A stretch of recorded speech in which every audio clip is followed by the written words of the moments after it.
আসসালামু আলাইকুম everyone, this is me Joya. Welcome করছি আমার পেজ পতেঙ্গার ব্লগার জয়াতে। আশা করছি আমার এই ব্লগ ভিডিওটা আপনাদের অনেক ভালো লাগবে। এটা হচ্ছে কোরবানির ব্লগ ভিডিও, আপনারা দেখতে থাকুন। কোরবানির ঠিক আগের দিন আমরা সবাই মিলে রুটি বানাই, আর চিটাগংরা এই রুটি বানানোকে বলে রুটি পিঠা। আর এখন যে রুটি বানাচ্ছে, যে রুটি পিঠা বানাচ্ছে, সেটি হচ্ছে আমার ভাইয়ের মেয়ে। সে মাশাআল্লাহ কত কিউট, সে আমাদের সাথে রুটি বানাচ্ছে, আবার কিছুক্ষণ পর পর হাসছে, আমাদেরকে দেখাচ্ছে সে অনেক বিজি, অনেক ব্যস্ত, আমাদের সাথে কাজ করে যাচ্ছে, আমাদেরকে অনেক হেল্প করতেছে। এরকম একটা ছোট বেবি যদি বাসায় থাকে, সিরিয়াসলি আপনাদের কখনো টিভি প্রয়োজন হবে না। আর এই ছোট বেবিটার নাম হচ্ছে গালিবা। এগেইন মাশাল্লাহ বলেন সবাই।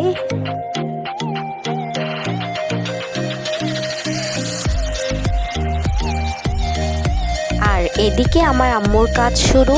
আমার আম্মু চালের গুঁড়োগুলোকে ব্লেন্ড করছে পিঠা বানানোর জন্য খুব সুন্দরভাবে।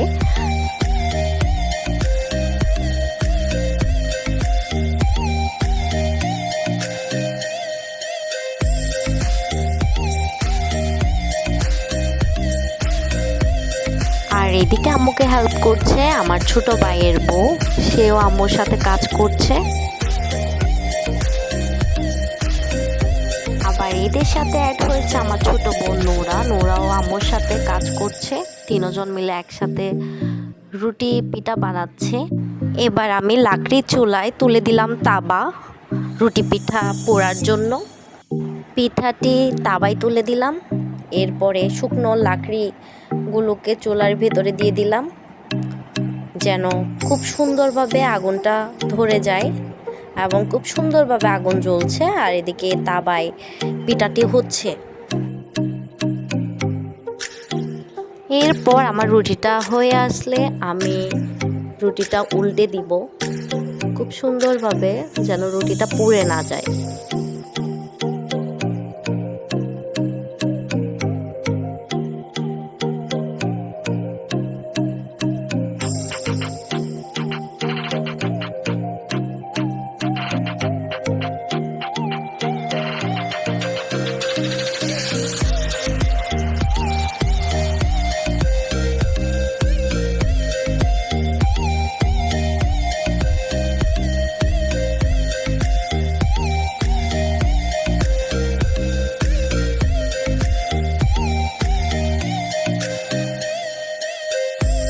দেখেন খুব সুন্দরভাবে আগুনের তাপে রুটিটি ফুলে উঠতেছে।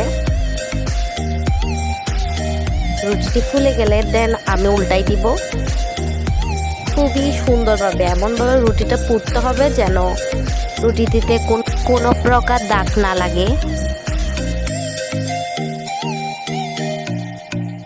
আর পরের দিন সকাল সকাল ঘুম থেকে উঠে গরু দেখতে চলে গেলাম, যেহেতু সে আজকে আল্লাহর জন্য কুরবানি হবে।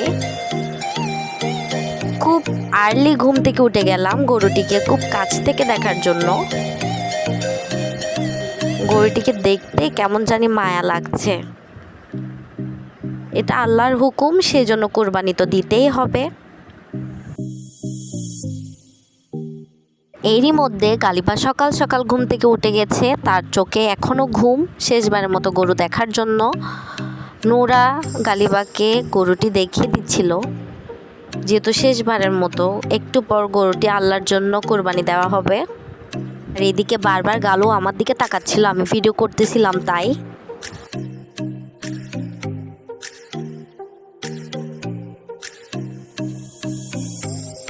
আমাদের গরুটি খুবই খিটখিটে স্বভাবের, তারপরও ভয় ডর ফেলে আমি গরুটিকে শেষবারের মতো আদর করে দিচ্ছিলাম। নোরাও গেল গরুটিকে শেষবারের মতো একটু ছুঁয়ে দেখার জন্য। খুবই মায়া লাগছিল, খুবই মায়া লাগছিল গরুটিকে দেখে।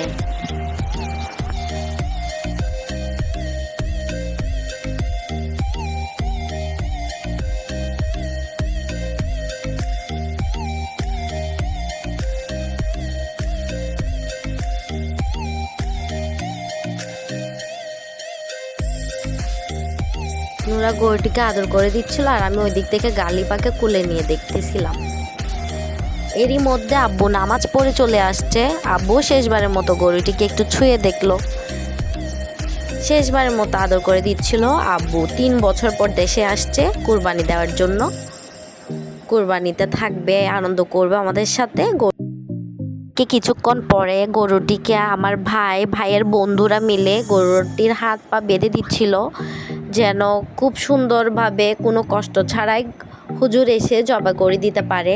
তারপর আমাদের গরুটি খুবই খিটখিটে স্বভাবে, সে বারবার দাঁড়িয়ে যাচ্ছিল, খুব কষ্ট করে তাকে শুয়ে দিল। খুবই কষ্ট হয়েছে আমাদের গরুটি জবাই করতে। শেষবারের মতো আমার ভাইয়ের বন্ধু গরুটিকে আদর করে দিচ্ছিল, খুব মায়া হচ্ছিল আমারও, দূর থেকে দেখছিলাম। এরই মধ্যে আমার ভাইও আসলো, হুজুরের জন্য অপেক্ষা, হুজুর এসে দাঁড়াইছিল। এখন পালা জবাই করার। আমার আব্বু উপর থেকে নিচে নামলো গরুটিকে দেখার জন্য, বাট এটা খুবই কষ্টের মুহূর্ত, যার কারণে আমি এটার ক্লিপটা নিতে পারি নাই। খুব কষ্ট লাগছিল, সেজন্য আমি এটা স্কিপ করলাম। আমাদের গরুটা শেষ। দেন গরুটির মাংসগুলো ছাড়াচ্ছিল, বাসায় নিয়ে আসলো। আম্মু সুন্দরভাবে কেটে কুটে রাখছিল একটা থালের মধ্যে, যেন সুন্দরভাবে গরুর মাংসগুলো কাটতে পারে। এরপর কাটা মাংসগুলো বাসায় নিয়ে আসে ছোট ছোট টুকরো করার জন্য, যেন সুন্দরভাবে টুকরো করে মাংসগুলো রান্না করতে পারে এবং রিলেটিভসদেরকে সবাইকে দিতে পারে। আর এগুলো দেখাচ্ছিলাম, ওইদিকে গালিবা খেলতেছিল, সে অনেক এনজয় করতেছিল। এদিকে আমি মাংসগুলোকে ছোট ছোট পিস করে একটা বড় ডেক্সির মধ্যে রাখছিলাম মাংসগুলো।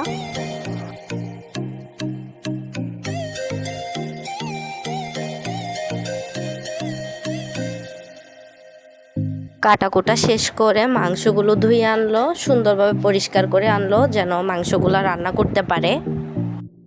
মাংসগুলো ধোয়ার পর কত ক্লিন হয়ে গিয়েছে দেখুন। মাংস রান্না করার জন্য যত প্রকার মশলা দরকার সবগুলো রেডি করে রেখেছে। সবগুলো মশলার পেস্ট রেডি, সবগুলো গ্রাইন্ডার মেশিনের মধ্যে ব্লেন্ড করে রেখেছে।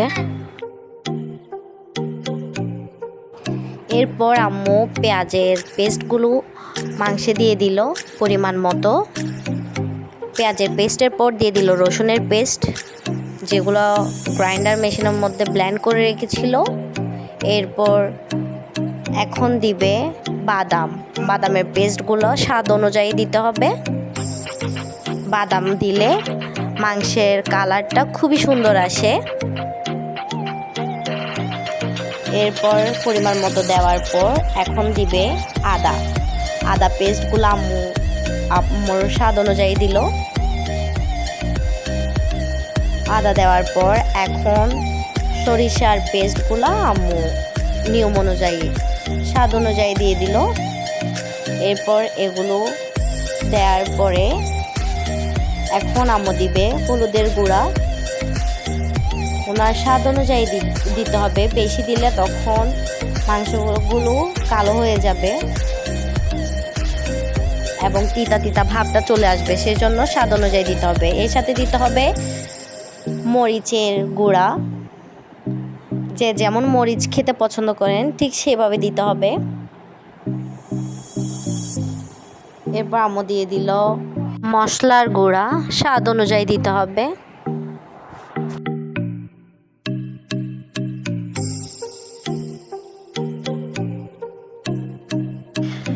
এরপর দিতে হবে রাঁধুনির রেডিমিক্স গরুর মাংসের মশলা, যেটি দিলে গরুর মাংসের স্বাদ 100 গুণ বেড়ে যায়।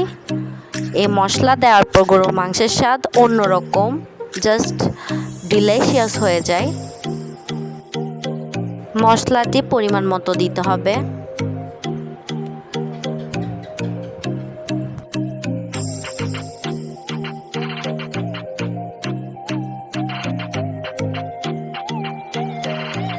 এরপর দিতে হবে সয়াবিন তেল, আপনার নিয়ম অনুযায়ী সয়াবিন তেল দিবেন, যেন অতিরিক্ত না হয় আবার কমও না হয়।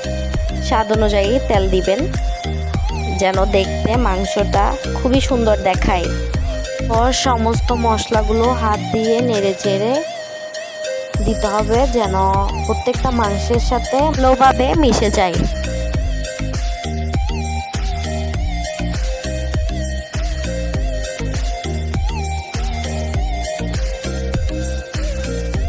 সুন্দরভাবে হাত দিয়ে নেড়ে চেড়ে দিচ্ছিল যেন প্রত্যেকটা মাংসের সাথে মশলাগুলো ভালোভাবে ব্লেন্ড হতে পারে। এরপর মাংসে পরিমাণ মতো পানি দিতে হবে। এরপর দিয়ে দিল দারচিনি,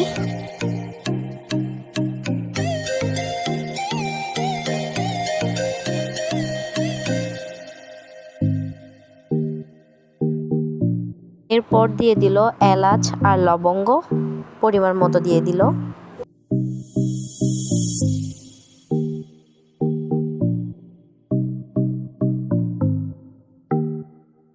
এরপর দিল তেজপাতা, কয়েকটি তেজপাতা দিল যেন মাংসের ঘ্রাণটা খুব সুন্দরভাবে আসে। এরপর জিরা গুঁড়া দিতে হবে, জিরা গুঁড়া দিয়ে দিল আম্মু। পরিমাণ মতো জিরা গুঁড়া দেওয়ার পর এখন দিবে গোলমরিচের গুঁড়া, গোলমরিচের গুঁড়া পরিমাণ মতো দিবেন। আম্মু পরিমাণ মতো দিয়ে দিল। এরপর হাত দিয়ে ভালোভাবে নেড়েচেড়ে কচলিয়ে মাংসগুলির সাথে যেন মশলা ভালোভাবে মিক্সড হয় সেজন্য আম্মু বারবার হাত দিয়ে মাংসগুলো নেড়েচেড়ে দিচ্ছিল।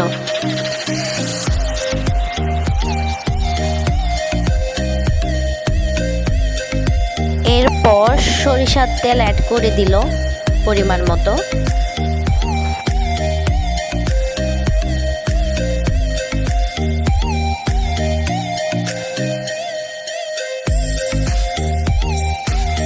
আর লবণ দিতে হবে স্বাদ মতো, যে যেমন লবণ খেতে পছন্দ করেন।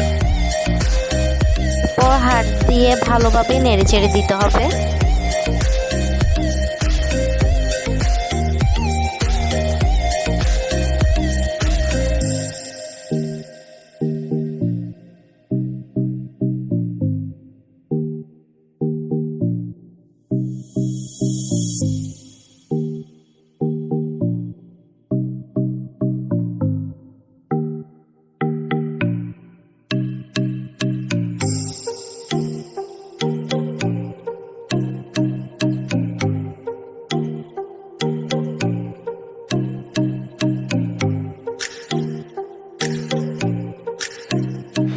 এরপর আরেকটু পানি দিয়ে দিল।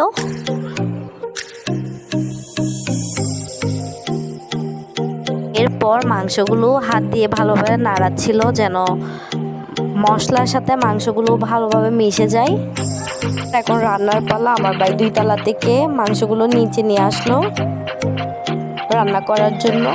লাকড়িগুলো আগুন ধরিয়ে দিলাম, মাংসগুলো হচ্ছে আর আমি বসে বসে দেখতেছি কখন খাবো, কখন রান্না হবে, কখন খাবো।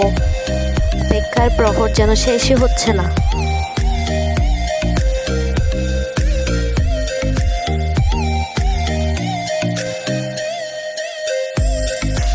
এরপর আম্মু কাঠি দিয়ে মাংসগুলো নেড়ে চেড়ে দিচ্ছিল ভালো মতো সিদ্ধ হওয়ার জন্য।